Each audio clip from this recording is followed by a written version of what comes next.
Nós vamos começar hoje uma série. Quem sabe o nome da série que vai começar hoje? As marcas de um valente. Você sabia que você é um valente de Deus? Você é um valente de Deus.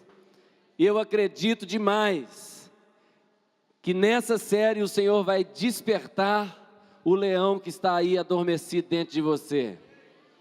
Esse leão não é o leão do time do Fortaleza. É o leão da tribo de Judá que habita dentro de você. E no nome de Jesus eu creio que a vida de Deus vai ser despertada dentro de você. Seu chamado, seu destino, seu propósito, a sua força para servir a Deus. Você vai ser despertado nessa série no nome de Jesus. Amém? Você é um guerreiro, você é um valente, você tem que saber disso. Sabe por que nós estamos aqui? Nós estamos aqui hoje por causa de guerreiros, por causa de valentes. Você sabe que a nossa história é uma história construída por guerreiros, por valentes, por pessoas que vão adiante. Nós estamos aqui, nós estamos no Brasil, e aqui se chama Brasil, e nós existimos porque um dia uns corajosos entraram num navio e atravessaram o Oceano Atlântico. Que loucura! Não tinha motor, não tinha nada. Eles descobriram o Brasil e hoje nós estamos aqui. Você está entendendo? A história da Bíblia é cheia desses valentes, valentes como o Noé, que tiveram a coragem de fazer uma loucura, obedecendo a Deus. Que loucura! Construir uma arca para levar 7 animais, sete pares de cada animal puro e um par de cada animal impuro. Que loucura! Parece loucura, mas é porque Deus tem construído sua história com valentes, e os valentes têm as suas marcas. E nessa série nós vamos falar sobre as marcas de um valente. E a primeira marca que nós vamos falar hoje é a perseverança. Nunca existiu um valente que fez história que não tivesse perseverança. Acabei de citar Noé. Quantos anos Noé teve que perseverar para construir aquela arca, aguentando zombaria daqueles que o chamavam de louco? Você está construindo um barco, Noé, em cima de uma montanha, você é louco. Mas ele perseverou. Quantos anos Abraão teve que perseverar? 25 anos esperando Isaac chegar, perseverança. E Jesus? Jesus teve que perseverar até a morte, sendo ferido. A perseverança é a marca de um valente. Mas eu descobri algo enquanto eu estava estudando sobre esse assunto. Sabe o que é? Eu descobri que todo mundo é perseverante. Sabia disso? Todo mundo é perseverante. O que acontece é que algumas pessoas estão perseverando, apesar das angústias e acusações de sua própria consciência, estão lutando bravamente e perseverando para continuar vivendo uma vida longe de Deus. Você me ouviu? Alguns estão perseverando em ficar longe de Deus, mesmo que isso custe muita acusação na sua consciência, mesmo que isso custe dor na sua alma. Você está aqui? Alguns maridos estão perseverando em tratar mal suas esposas, mesmo que isso traga sofrimento, eles continuam lá, perseverantes em tratar a esposa mal. Algumas esposas, mesmo sabendo que isso tem destruído suas famílias, elas continuam sendo aquela mulher rixosa. Sabe a mulher rixosa? A encrenca, a dona encrenca. Aqui ninguém tem uma dessa de dentro de casa, né? Mas eu estou te falando para quando você for aconselhar alguém que tenha. É tão terrível que a Bíblia diz que é melhor morar no deserto do que na mesma casa com a mulher rixosa. E a mulher sabe que dá briga, a mulher sabe que dá problema, mas ela persevera em continuar fazendo aquelas coisas. Persevera em continuar sendo a dona encrenca. Você está aqui? Então eu quero falar com você que não importa a sua vida, o que você está vivendo ou não. Você tem perseverado em muitas coisas. Agora hoje é um dia de perseverar no que é certo. Decidir perseverar naquilo que Deus quer que você persevere. No dicionário define perseverança assim: a perseverança é uma qualidade daquele que persiste, que tem constância nas suas ações e não desiste diante das dificuldades. Agora, a primeira pergunta então aqui hoje é: o que a perseverança tem a ver com a vida e a vontade de Deus? O que Pastor, o que a perseverança tem a ver com a vida de Deus? Pastor, o que a perseverança tem a ver com a vontade de Deus? Meu amado, tudo. A perseverança tem tudo a ver com a vida e a vontade de Deus. Nós vamos ler agora uma série de textos aqui falando sobre isso. Apocalipse 2:10 diz assim: não temas as coisas que tem de sofrer, eis que o diabo está para lançar em prisão alguns de vós, para ser dispostos à prova, e tereis tribulação de 10 dias. Ser fiel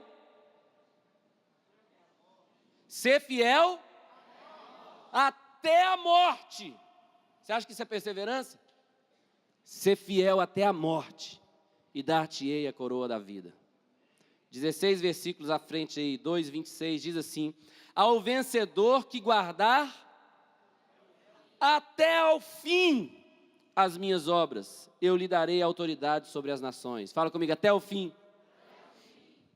Mateus 10:22 diz assim: sereis odiados de todos por causa do meu nome, aquele porém que perseverar até o fim será... Quem será salvo? Aquele que perseverar até ao fim.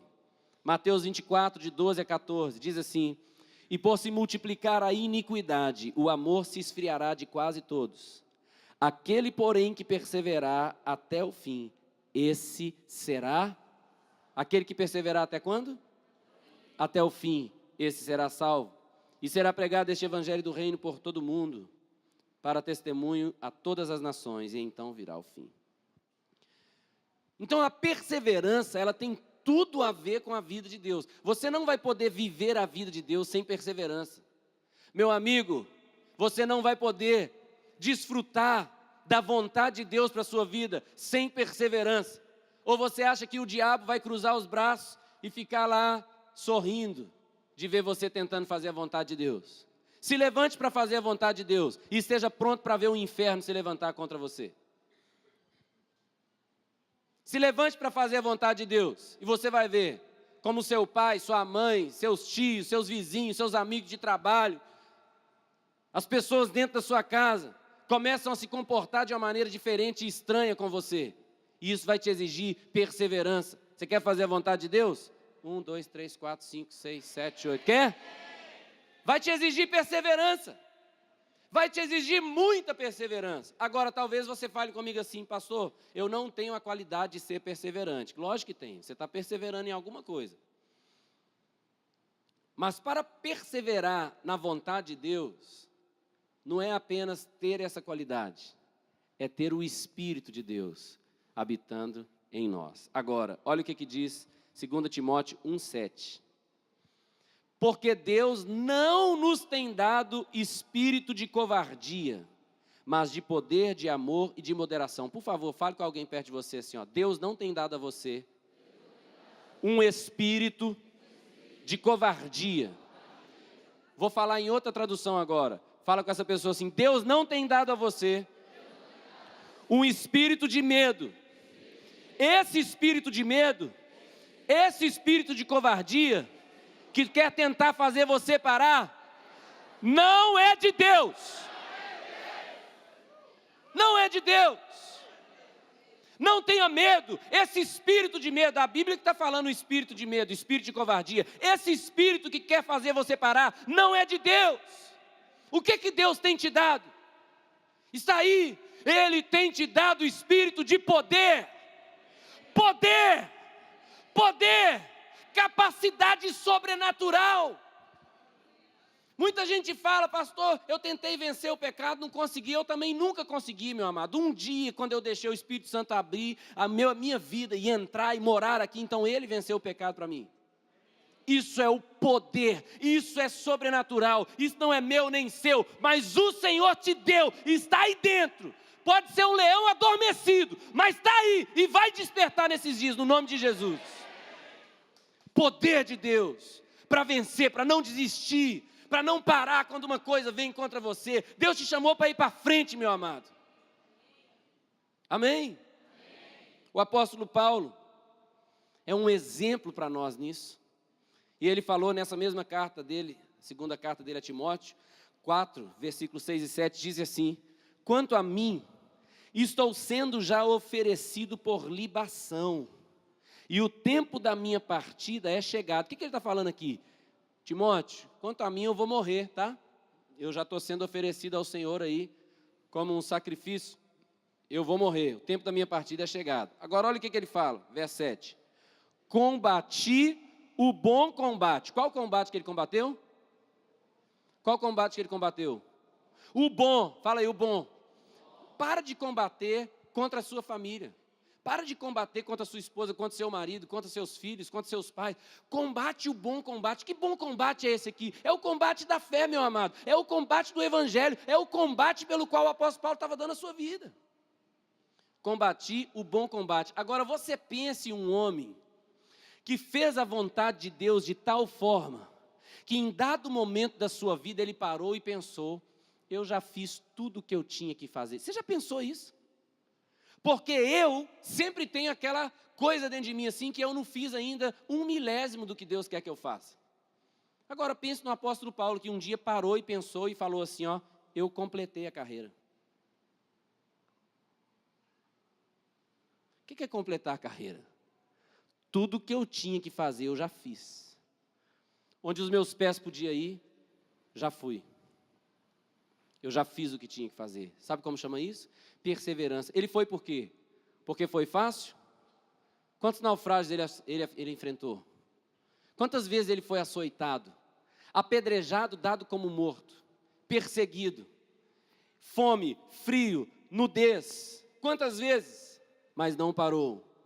Para deixar um exemplo para nós que diz, eu combati o bom combate. Eu completei a carreira. Guardei a fé. Amém? Então fala comigo aí, eu tenho que perseverar. Agora a pergunta é, no que a igreja primitiva perseverava? Essa é uma pergunta muito importante, porque às vezes nós queremos perseverar, como eu falei aqui, perseverando no erro.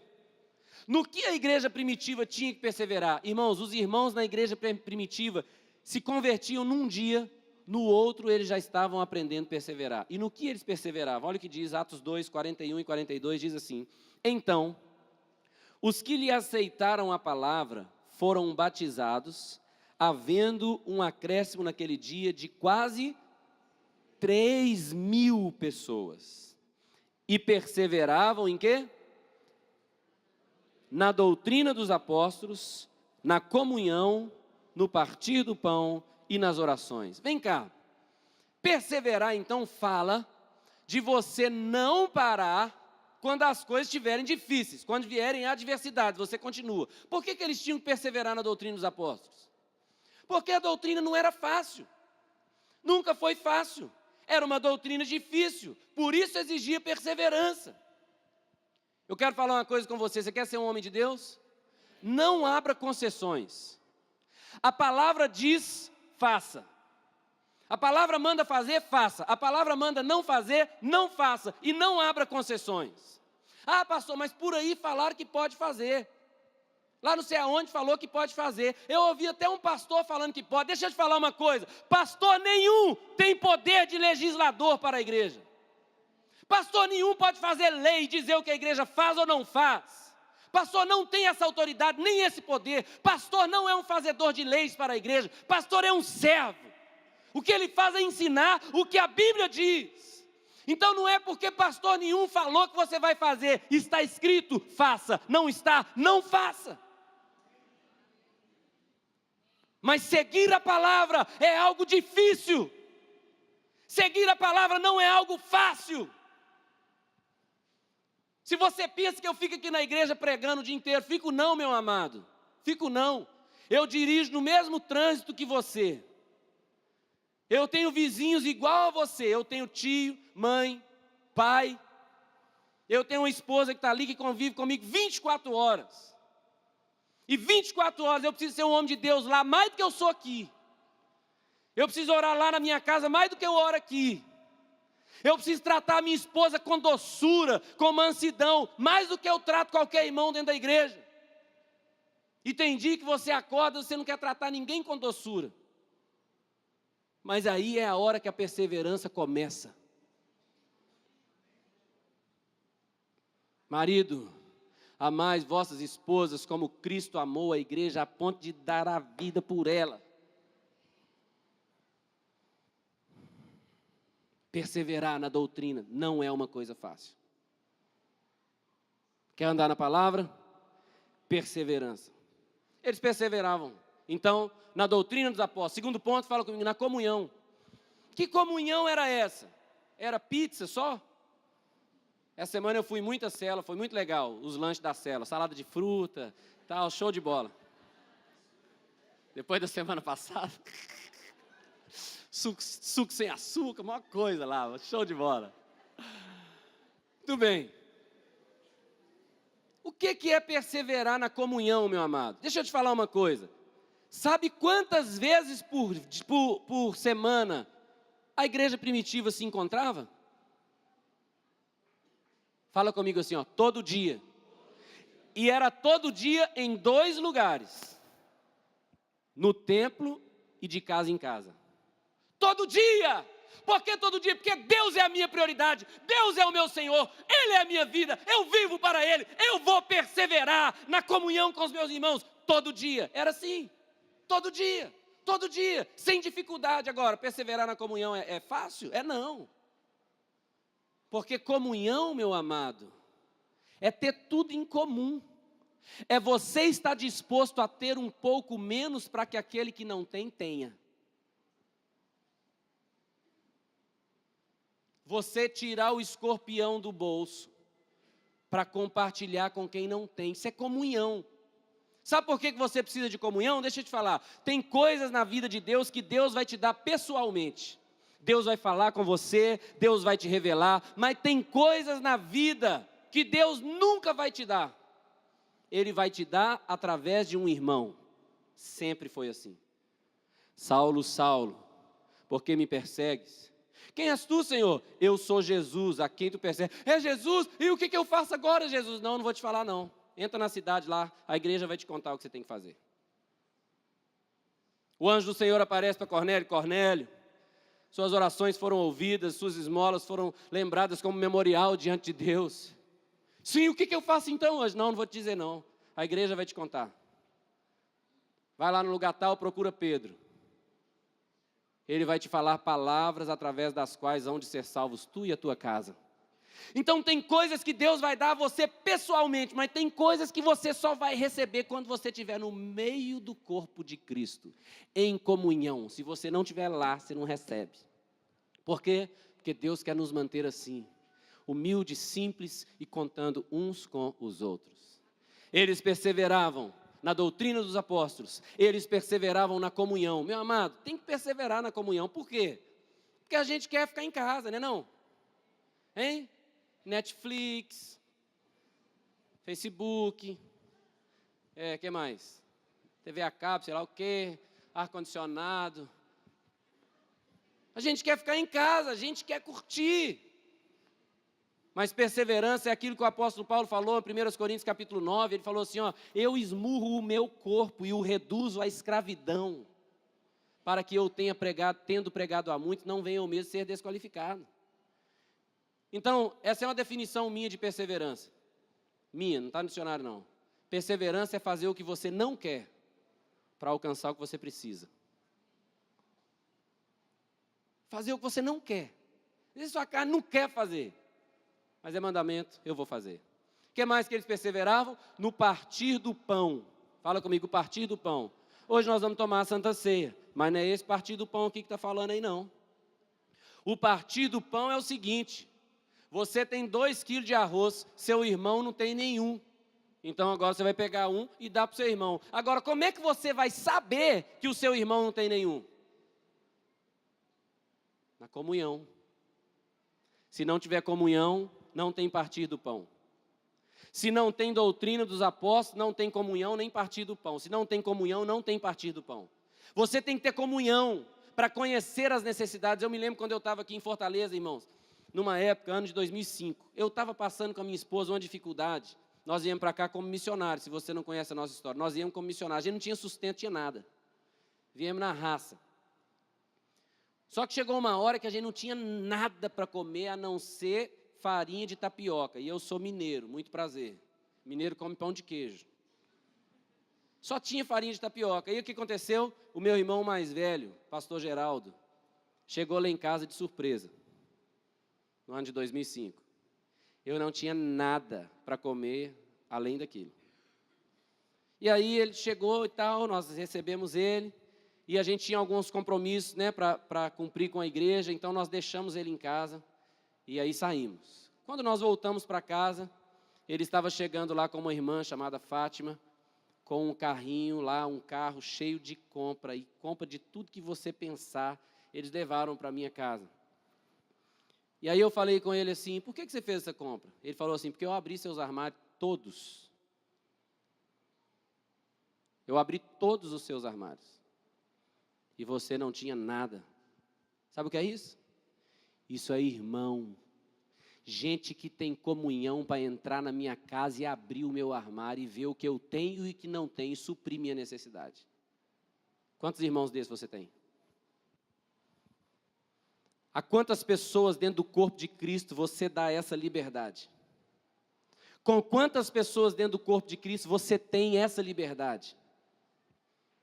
Quantas pessoas você tem que falam com você e você abaixa a sua cabeça? Você precisa de uma pessoa dessa.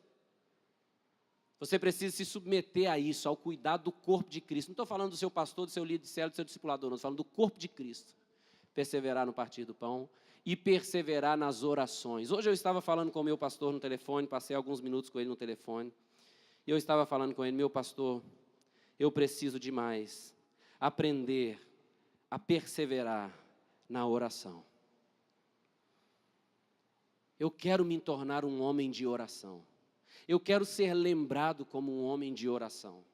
Eu quero ser uma pessoa que carrega a glória, carrega a presença de Deus. Eu quero ser uma pessoa que quando eu falar, a minha palavra entre nos corações das pessoas e levem as pessoas a Ti, Senhor.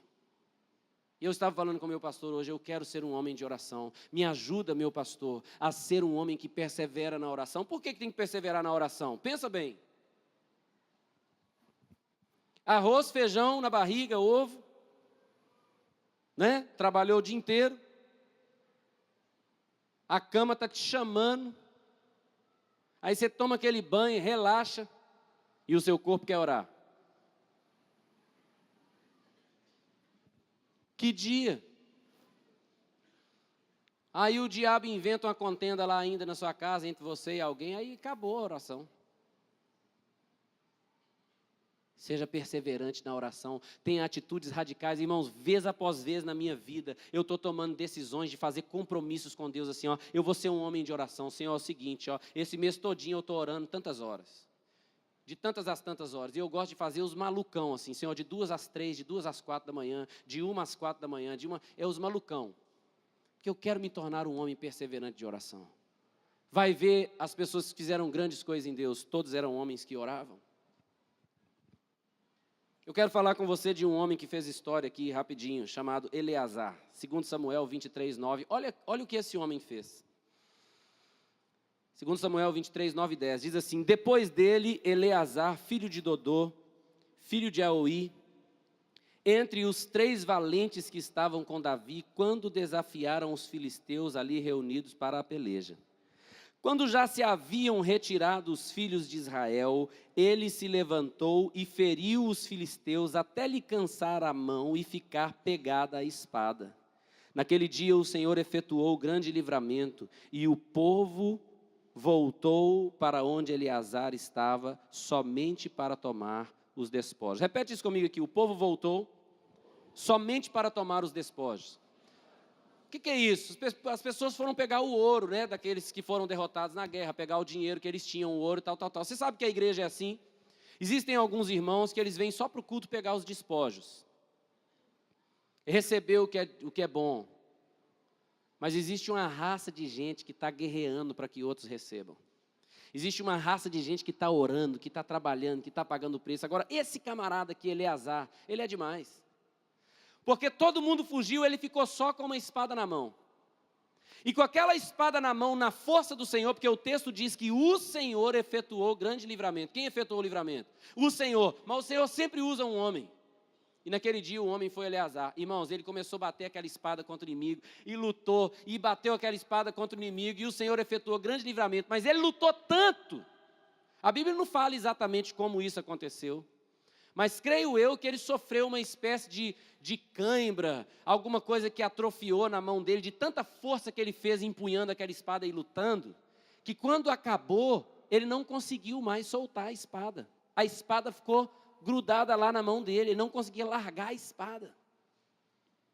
Eu oro que nós sejamos pessoas assim, com a espada, sabe, grudada na mão, porque nós não paramos de lutar e através de nós o Senhor tem feito grande livramento na nossa casa, na nossa família, nos nossos filhos, na nossa vizinhança, no nosso casamento, com os perdidos, que o Senhor efetue grande livramento através de nós, porque nós estamos dispostos a lutar.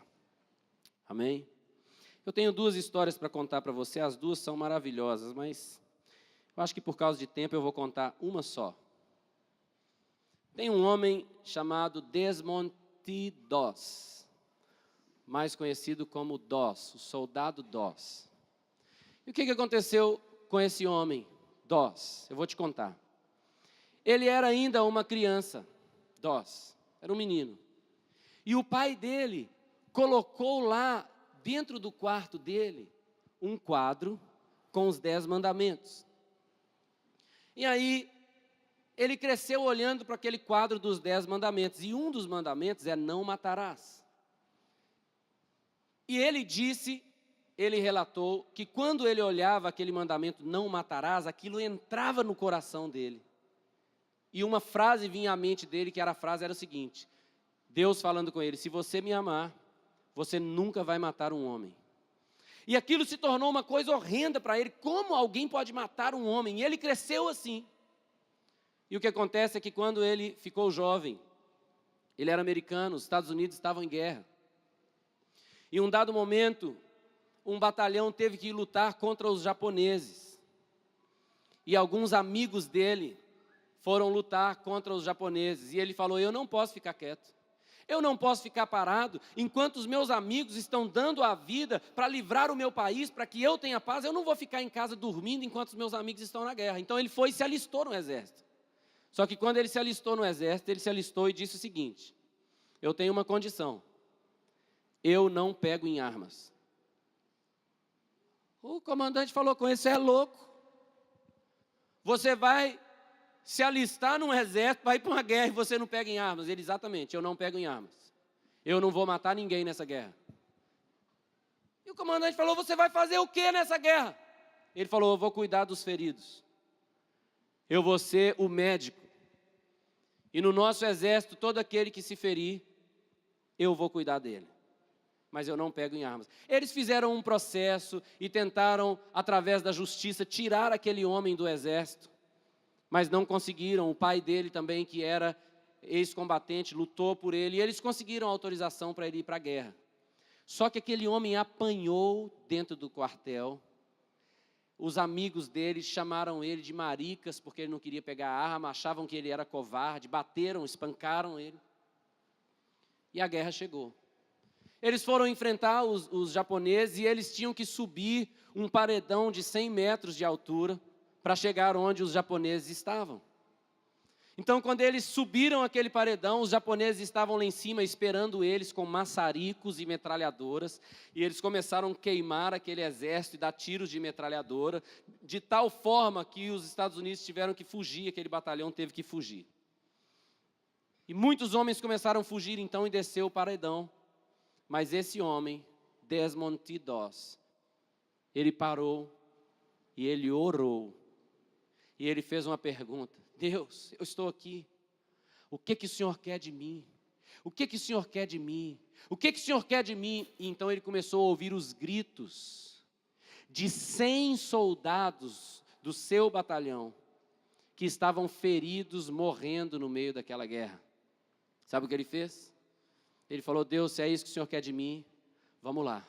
E ele entrou para o meio daquela guerra, fogo, tiro comendo, bomba explodindo, fogo por todo lado, e ele foi correndo sem nenhuma arma em direção ao inimigo, e começou a resgatar os seus amigos do quartel, do mesmo batalhão, carregando nas costas um por um, levou cada um à beira daquele penhasco de 100 metros, e improvisou uma maca, e começou a descer cada um através daquela maca por uma corda, até que as mãos dele estavam sangrando. Aquele homem salvou, naquele dia, mais do que 75 homens sozinhos durante aquela noite, ele carregou nas suas costas. Desmond T. Doss perseverou até descer o último homem. Eu quero falar com você uma coisa, que talvez esse soldado ferido que precisa ser resgatado é a sua vida espiritual. Talvez esse soldado ferido que precisa ser resgatado é a sua vida com Deus. Talvez esse soldado ferido que precisa ser resgatado é o seu chamado que está apagado aí. Talvez esse soldado ferido que precisa ser resgatado é o seu casamento que você está deixando morrer aos poucos. A paixão, o amor acabou. Agora sabe o que aconteceu com esse homem? Desmond Doss. O presidente Truman, presidente dos Estados Unidos, naquele dia chamou ele. Nós temos a foto aqui. E o presidente Truman deu ele, esse é o verdadeiro Doss. E ele foi condecorado ali com a medalha de honra. A mais alta honra que um homem pode receber lá como um combatente nos Estados Unidos. Agora, hoje eu fiquei muito emocionado quando eu olhava essa imagem desse homem recebendo essa medalha de honra. E eu fiquei emocionado por causa daquele texto que nós lemos do apóstolo Paulo falando: combati o bom combate, completei a carreira, guardei a fé. Sabe por quê? Porque no próximo versículo, depois que Paulo fala, combati o bom combate, completei a carreira, guardei a fé, está escrito assim, nós não vamos projetar esse versículo, eu vou só ler para você. Está escrito assim, ó: combati o bom combate, completei a carreira, guardei a fé. Já agora, a coroa da justiça me está guardada, a qual o Senhor, reto juiz, me dará naquele dia. E não somente a mim, mas também a todos quantos amam a sua vida. Sabe o que acontece? É que um dia, meu amado, você vai estar aqui. E você não vai estar diante do presidente Truman ou diante de qualquer outro presidente. Você vai estar diante do seu rei. E a Bíblia diz que o seu rei, ele tem a coroa da justiça para reconhecer cada vez que você perseverou. Aquele dia eu vou estar lá. Cada vez que eu tive um momento com a minha esposa, que eu tive vontade de ser grosseiro com ela, mas eu falei assim: Senhor, eu vou honrar o teu nome, eu vou amar a minha esposa. Aquele dia o Senhor vai me entregar aquela coroa. Cada vez que um irmão falou comigo que não devia, e eu engoli sapo para honrar o nome do Senhor, aquilo vai estar naquela coroa. Cada vez que eu tive vontade de deitar e dormir, mas eu falei: Senhor, se eu não orar eu morro. Eu vou perseverar na oração hoje. Cada vez que eu perseverei, aquilo vai estar lá naquela coroa. Cada vez que você orou, você guardou a chama de Deus aí dentro. Cada vez que você se comprometeu e não se deixou ser vencido pela sua carne, mas você perseverou em fazer a vontade de Deus, um dia nós vamos estar lá. Um dia nós vamos estar lá. E cada dia que eu perseverei, cada dia que eu renunciei à minha vontade, a coroa da justiça me está guardada. A coroa da justiça me está guardada. Vai valer a pena demais. Eu quero falar com você uma coisa. Se você acha que você não consegue perseverar, eu quero te dar uma notícia. que o mesmo Espírito que ressuscitou a Jesus dentre os mortos habita dentro de todo aquele que crê. E se o Espírito que habita dentro de você é o mesmo Espírito que ressuscitou dentre os mortos, Ele ressuscita qualquer coisa na sua vida, Ele traz vida em qualquer coisa dentro de você, e Ele te capacita por passar por qualquer situação. Eu quero ficar de pé com você agora, e eu quero orar. Se fosse fácil, não precisava de perseverança. Precisa de perseverança porque é difícil. Quando você estiver em dúvida sobre qual caminho seguir, sobre qual porta entrar, quando você estiver em dúvida sobre qual porta entrar, qual caminho seguir, eu vou te dar um conselho. Entre pela porta estreita e siga pelo caminho apertado. Se você está precisando muito de perseverar agora, pelo seu casamento, pela sua família, pelos seus filhos, se o seu chamado, se o leão ficou adormecido dentro de você, eu quero chamar você para frente. Eu quero orar com você para que o Espírito de Deus venha sobre você e te fortaleça agora.